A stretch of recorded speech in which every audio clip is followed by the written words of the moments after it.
біздің дінімізде бір хикая көп айтылады, шариғатта осы жұма уағыздарда көп имамдар қолданады оны.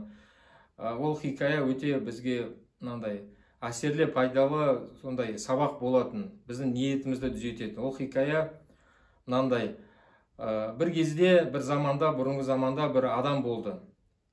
Аллаға тағалаға берілген адам, құлшылық істейтін, Алланың жақсы құлы болған бір адам болған. Бір күні ол естиді, бір жерде адамдар Аллаға серік қосып жатыр. Бір талды пұт жасап алып, талға құлшылық істеп жатыр.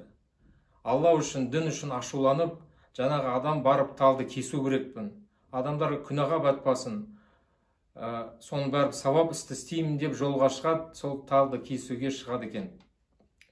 Талға жеткен кезде малғұн шайтан оны қарсы алады. Малғұн шайтан адам бейнесінде жол бермеуге тырысады, кедергі жасайды, екеуі күреседі, төбелеседі, соғысады.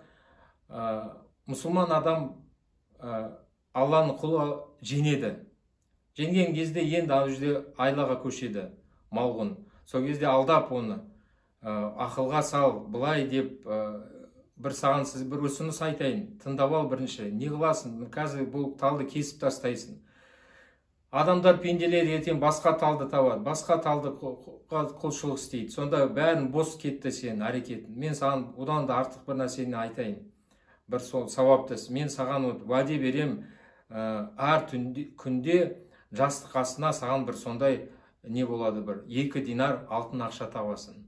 Соны еді, ол 2 динар алтын ақшаны қандай сауаптарға жұмсауға болады деп солай айтады.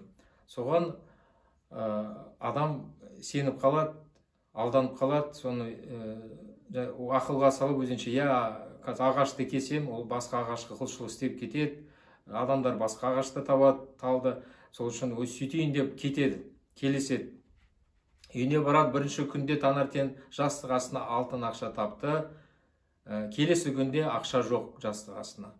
Енді тағы да ашумен шығады, тағы да сол тал жаққа барады, кесем деп сол талды, Алладан басқа құлшылық етілетін талға. Сол кезде қайтадан оны қарсы алады, малғұн шайтан, қайтадан олар күреседі, төбелеседі, соғысады. Осы ретте ұтылады, жеңіледі адам. Соған таңғалып өзі де сұрақ береді: неге мен бүгін жеңілдім? Өткенде мен сені жеңдім, күшім жетті болса, неге бүгін күшім жетпеді, әлем жетпеді саған? Сонда оған малғұн айтады: сен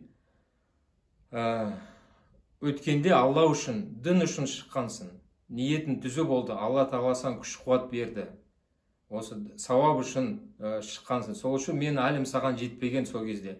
Ал бүгін сенің шыққан ниетін басқа, алтын ақша үшін, алтын ақшаны айырылған үшін, дүние үшін ашуландың, сол үшін келдің, енді сене күш жоқ, сондықтан мен сені жеңдім.